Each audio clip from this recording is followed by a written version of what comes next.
Alright, this is Weaponites Reacts and we're back with another video, and this is gonna be a review of The Brown Bunny, which is a film directed by Vincent Gallo.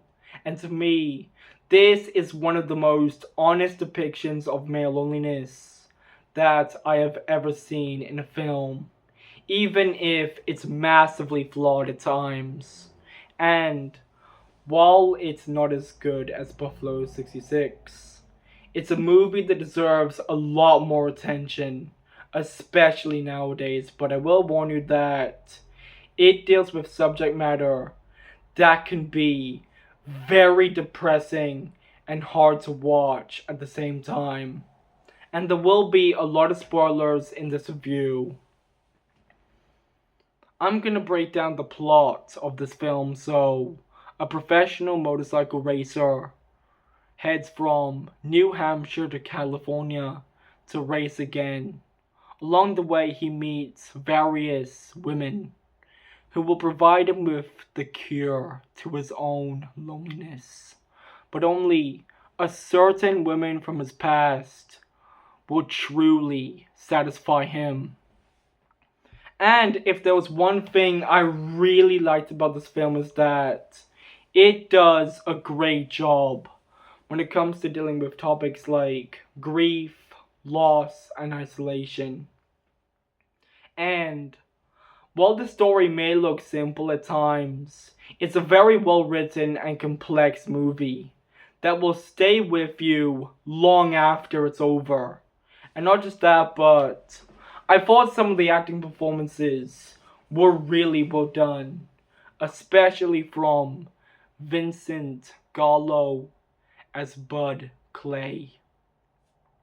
And to me, this is honestly one of the best performances that I have ever seen from him as an actor. And he does such an amazing job at portraying his character as someone who is very compelling but tragic at the same time. And when we first see him in the opening scene of the film, he starts off as a motorcycle racer who has just lost a race in New Hampshire. And when he is haunted by memories of his girlfriend, it gives him the decision to do everything he can to find her by traveling to California.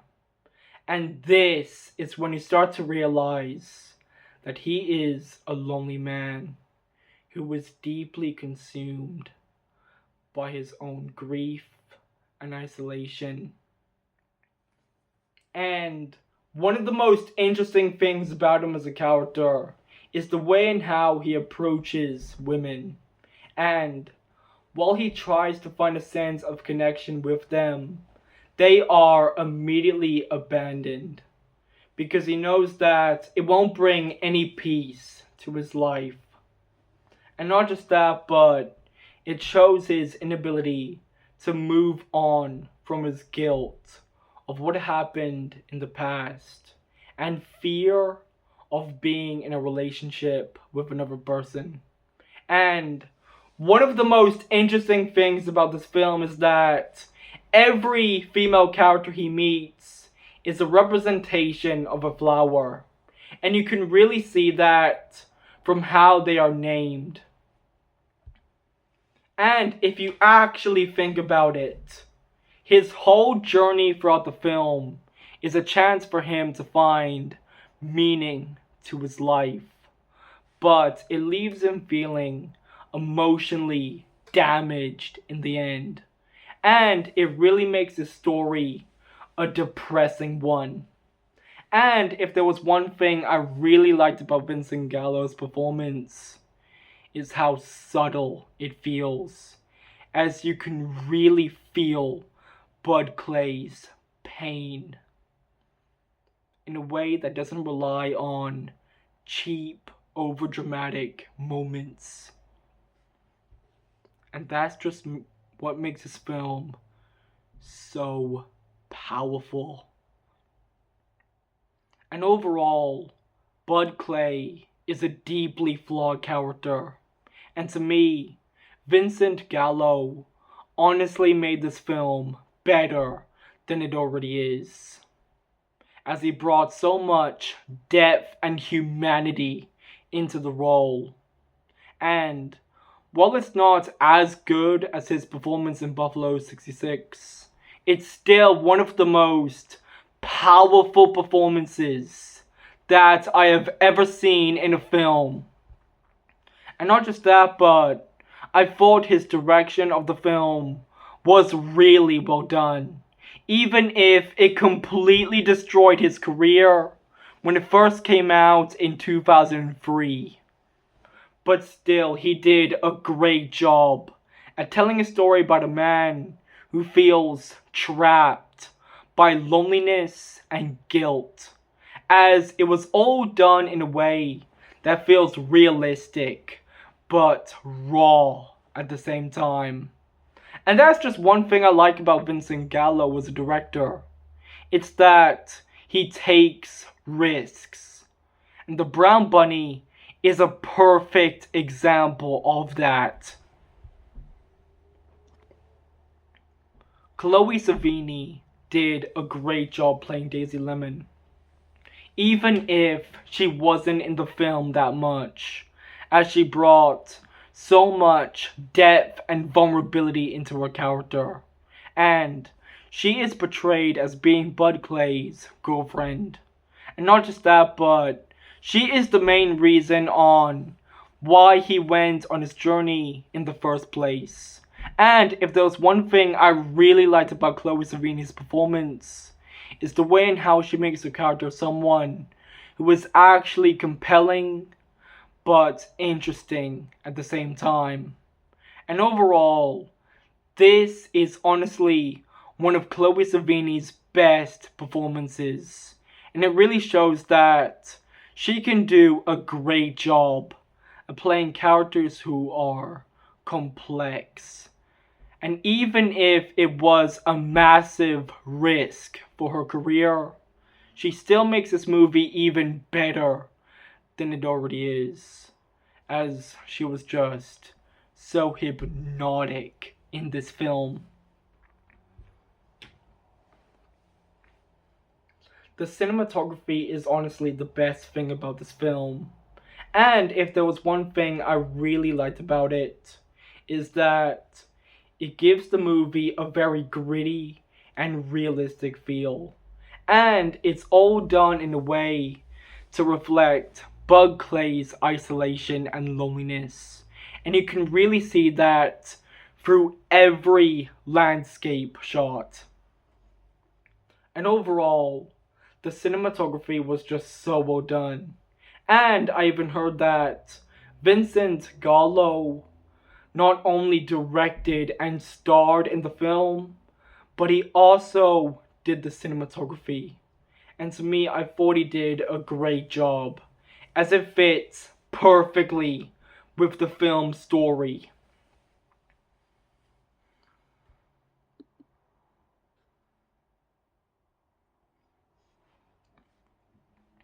The unsimulated scene with Vincent Gallo and Chloe Sevigny is the main reason on why this film is so fucking controversial. And while it felt completely unnecessary, it does a great job in showing how sex can be used as a coping mechanism for the pain and loneliness a person can feel in their lives. And I even heard that Vincent Gallo talked about how uncomfortable and vulnerable he felt when it was leading up to the scene in the director's commentary. And overall, this scene really adds a lot to the film in a way. And while I could understand what Vincent Gallo was trying to do, it could have been done much better if it wasn't unsimulated. But still, it's a perfect example of how raw this film is when it comes to how it portrays male loneliness and regret. And if there was one thing I didn't like about this film is that some of the characters are really forgettable and boring. And there are some moments that can be pretty pretentious at times. And if there was one thing I really liked about this film is that it's slow, but it's not boring. As it doesn't hold back when it comes to telling a story that is actually one of the most compelling stories you will ever see in a film. The production into getting this film made was absolutely insane, especially when you look at how desperate Vincent Gallo was in order to make the movie. And I even heard that he said that he went almost maniacal during production, especially when you look at how he passed out after painting Bud Clay's motorcycle in the opening scene of the movie. And not just that, but he originally wanted actresses like Winona Ryder and Kirsten Dunst to be in the movie, but immediately left the project. So he casted actors who were unknown at the time. And to me, it really adds a lot of realism to the film. But when it came to Daisy Lemon, he originally wanted Jennifer Jason Leigh in the role, but she declined, all due to the fact that she was already in a relationship at the time, and she didn't want to do unsimulated scenes, which ended up giving the role to Chloe Sevigny. And to me, it fit perfectly with the film, as she gave an amazing performance in the role. And I even heard that he also made the trailers, with one of them showing a split screen with the song Milk and Honey by Jackson C. Frank, which is a good song, by the way. And overall, while the production was a fucking mess, it's a lot better than most movies being made nowadays, even if it led to the film getting a lot of hate. This is the rating that this film got on Rotten Tomatoes. So for the critics, it's 48%. And for the audience, it's 45%. And I'm going to read out the reviews right now. So for the first one, more dull than hypnotic. The Brown Bunny is a pretentious and self-indulgent bore. I mean, you can say that this film is pretentious, but not self-indulgent, as it actually tries to tell a story. And I've seen films that are pretentious, and they tell stories that are not good, that feel like self-indulgent crap, and that's not what this film is. For the second review, you certainly don't want to spend 90 minutes watching Vincent Gallo drive, shower, brood, and weep, which is almost all this movie is. For the third review, Vincent Gallo is probably a much more interesting fellow than Bud Clay, the inarticulate motorcycle racer he portrays in The Brown Bunny. For the fourth one, if this is a feature film, then so are your old home movies or videotapes from a convenience store security camera. It's not just one scene, the whole movie blows. For the fifth one, a pretentious, silly bore of a would-be existential art film. For the sixth one, a reasonably coherent story of grief and remorse. Unfortunately, the grief and remorse will be felt more by the audience than the characters. And as I read these reviews, it made me realize that this film does not deserve the hate that it's getting. Because when it first came out in 2003 at the Cannes Film Festival, it was absolutely hated on by critics, especially from Roger Ebert. And I even heard that he got into a feud with Vincent Gallo after he called The Brown Bunny the worst film at the Cannes Film Festival, which led to Vincent Gallo calling him a fat pig. And not just that, but he even wished colon cancer on him. And one of the most interesting things about this is that after his film got a lot of backlash, Vincent Gallo had to cut the film's runtime down from 119 minutes to 93 minutes, which ended up giving the movie better reviews. And not just that, but it got a lot of praise from filmmakers like Werner Herzog, Jean-Luc Godard, John Waters, and Josh Safdie, for example. And to me, this was honestly one of the most misunderstood films I have ever seen in my life, because while it isn't a perfect movie, it's a lot better than the shit you get from modern Hollywood nowadays. And if there's one thing I will say is, don't expect this film to be a traditional story. It's an art film. And that's just what makes it so good. And when it comes to how good Vincent Gallo is when it comes to portraying themes, he should have really made a lot more films.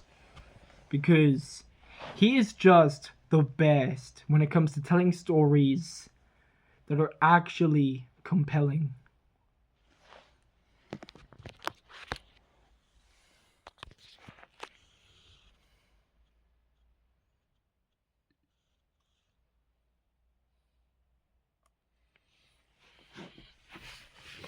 Right.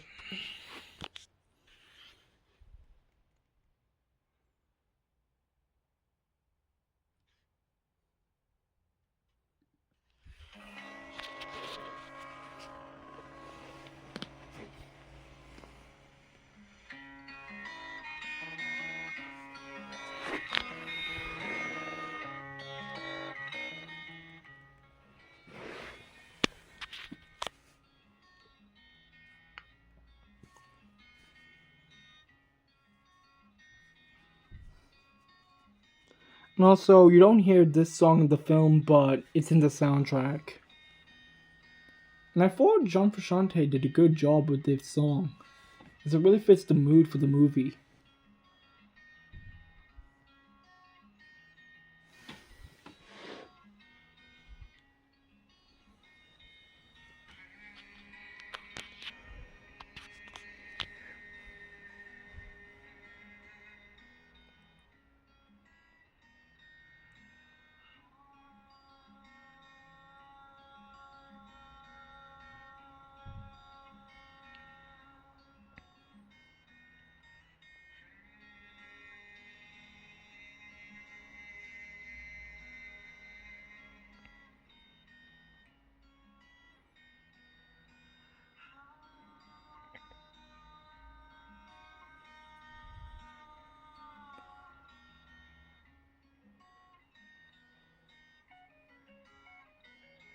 This is a haunting movie.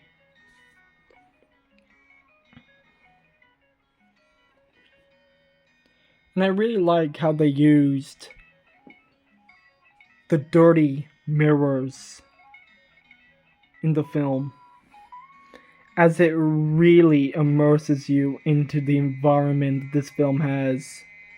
Like, the cinematography here is like next level.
Haunting track.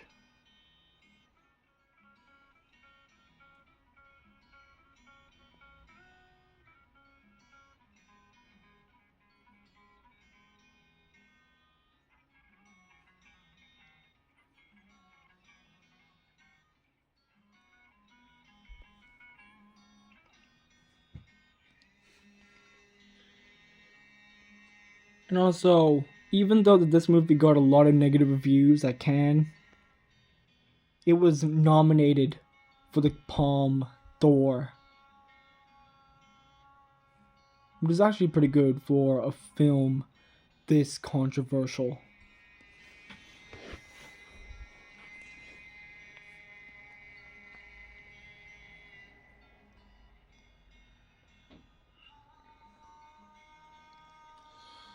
And a lot of people said that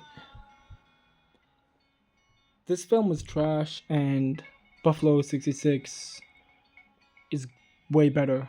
And don't get me wrong, Buffalo 66 is an absolute masterpiece. And while this film isn't as good as that film, it's up there as being one of the most poignant films ever made.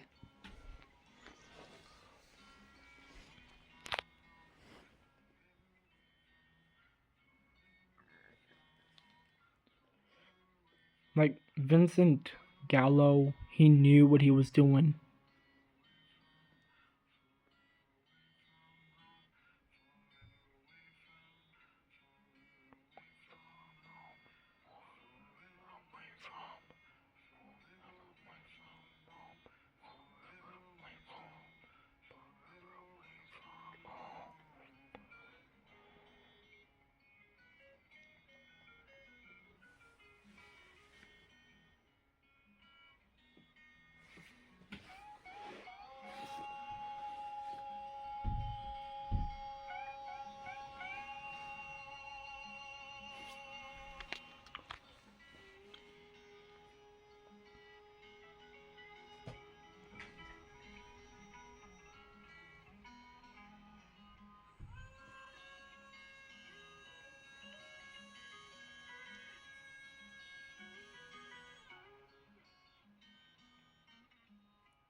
Haunting film.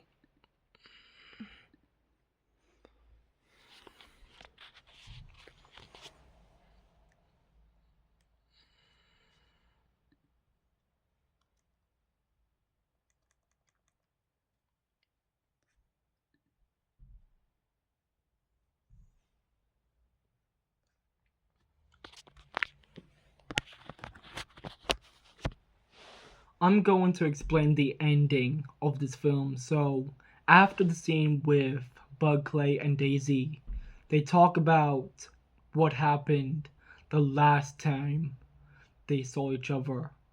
And it's revealed that they were at a party one time while Daisy was smoking weed while pregnant with a group of men. And as she becomes unconscious, they start to sexually assault her. And when you see the reason on why Bug Clay went on his journey in the first place, it was also he could escape the guilt he felt after not doing anything to save her.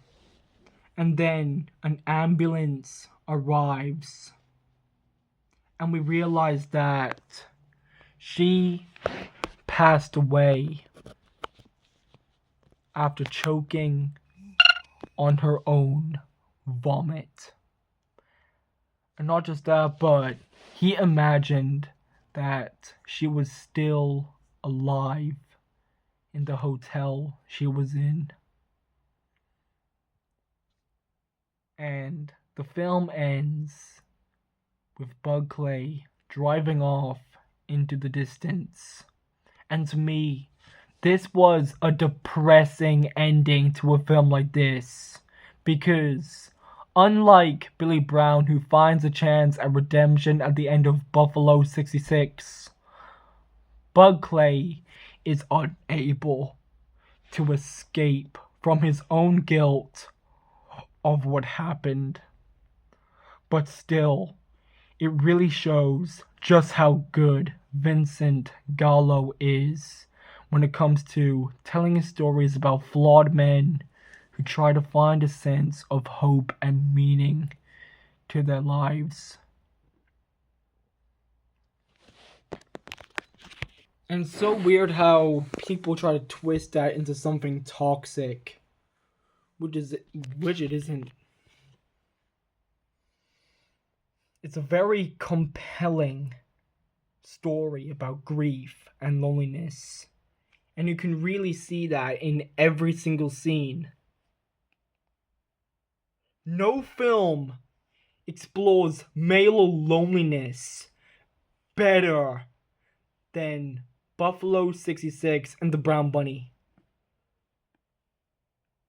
And even if it's an independent film, this is way better than the shit you get from Hollywood nowadays.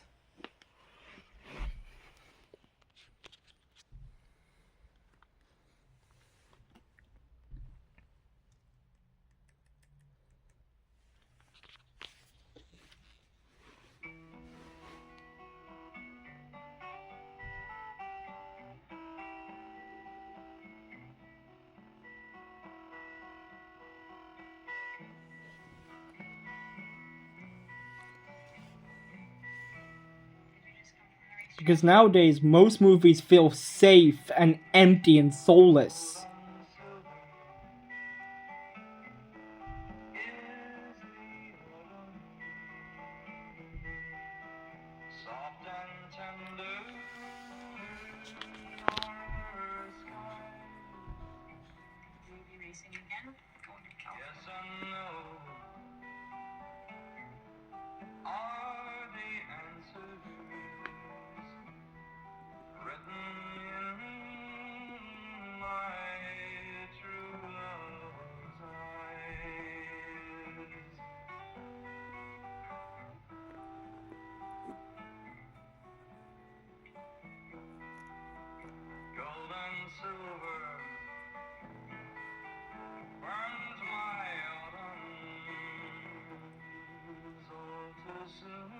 And the driving scenes are surreal and hypnotic.